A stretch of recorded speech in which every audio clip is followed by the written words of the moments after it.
This week we were granted a real treat with more gameplay of the new Final Fantasy VII Remake. Square Enix was at Tokyo Game Show and showed off a nice bit of the game. Between this new gameplay and the bits released over the past week or so, we are really starting to get a good understanding of what this remake will be.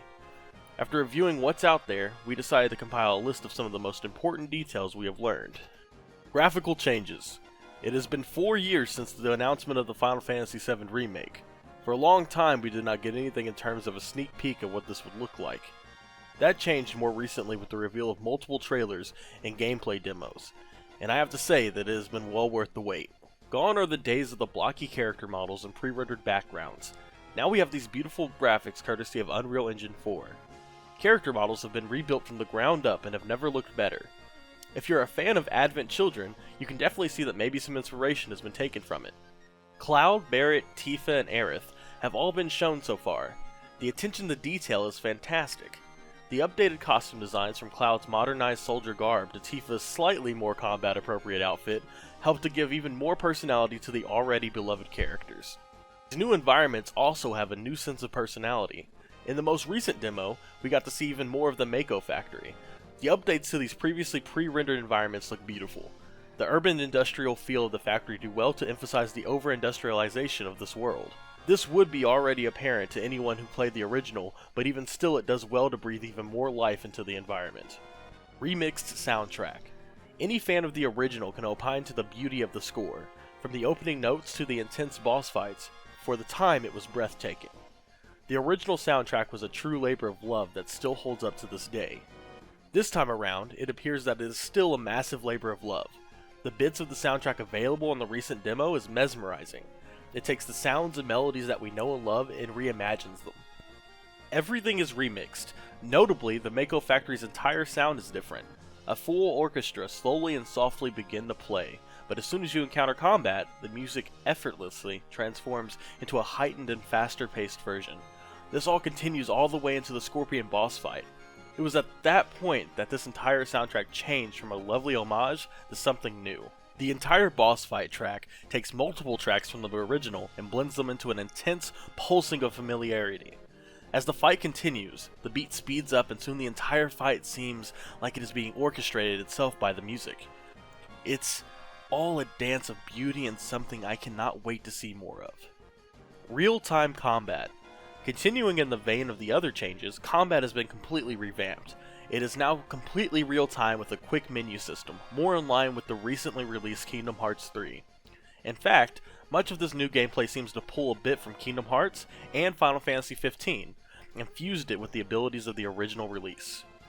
It plays out quickly and stylishly, with sparks flying off of every strike Cloud lands with his massive Buster Sword. Pressing square allows Cloud to perform a basic slash with other buttons mapped to a guard ability and a dodge ability. The quick menu system is used to cast spells, abilities, and use items. These changes are massive and really change everything you think you know about Final Fantasy VII, but it looks so smooth and clean in its execution, I cannot wait to try it. Classic Mode. Just announced at Tokyo Game Show 2019 was Classic Mode. Not a ton is known about this new reveal, but what is known seems like it could be great for fans of the original. Instead of relying completely on the real-time combat to get through encounters, the game will pause when the player's ATB bar fills. This will allow the player time to strategize and take a breath, instead of slicing and dodging around to fill the ATB.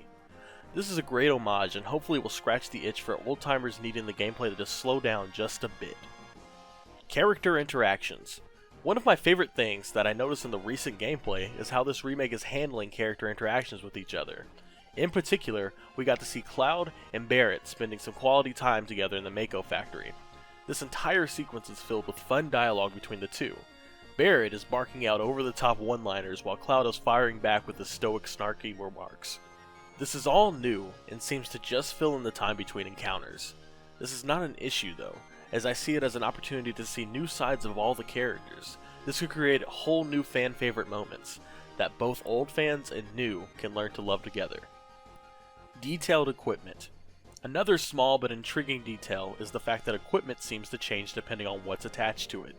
In the original game, you could attach items called materia to equipment to gain new abilities and attributes. During this new gameplay, you can notice the iconic 2 empty materia slots on Cloud's Buster.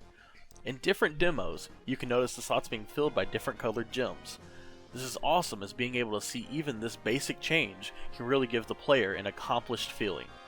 I am hoping that they will also carry this detail to the other characters as well. Mini-games return. Throughout the original release, players encountered many memorable mini-games, like chocobo racing and doing squats. In a recent trailer, mini-games were confirmed to be returning. Showcased specifically was the iconic squatting minigame and darts.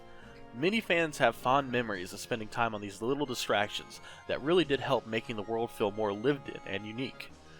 I am confident that these updates to the old minigames will not disappoint. Possible guest voice actors. If you have had any chance to listen to any of the voice acting in the trailers or demos, you already know the voice acting sounds solid.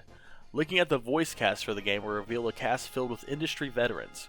For many, these new voice actors will be their first experience with any of these characters, so I'm sure Square Enix will ensure the performances will be top-notch. Given that this is the Final Fantasy VII that gave us one of the most memorable moments in gaming history, emotion is essential.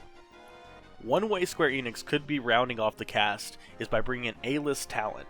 We know this because of Tokyo Game Show, and a new trailer showing off some more plot points, Don Corneo was revealed. Now, I won't even go into why that character was fun to see returning, but I need to point out the voice. The big rumor right now is that the voice featured is that of Mark Hamill. It wouldn't be far-fetched either, as Hamill is a prolific voice actor, most well known for portraying the Joker. I can also point out that he has worked with Square Enix before, on Kingdom Hearts Birth by Sleep as Master Ericus. Mark Hamill by himself would be a true delight, and having any more talent of his caliber will make certain of a more memorable experience. Summons return. A huge detail in footage from Tokyo Game Show was the return of Ifrit. Ifrit is one of the iconic summons of the Final Fantasy series, and up to this point had not been confirmed. This was an amazing development, as summons in Final Fantasy VII are not just powerful attacks, but truly powerful moments. They potentially signal the turning of the tide in combat, and their massive damage that can crush most enemies. We are still waiting on more information, but just the fact that we know they exist now is an exciting development by itself. Multiple editions on release. Following recent trends, Final Fantasy VII will be releasing with multiple editions. There will be a standard edition, a deluxe edition, and a first class edition. Each edition comes with its own list of goodies and pre-order bonuses. Notably, the first class edition is a Square Enix store exclusive and will feature an incredible looking Cloud statue. With plenty of time till release, we will have to wait to see what all of the final products will look like.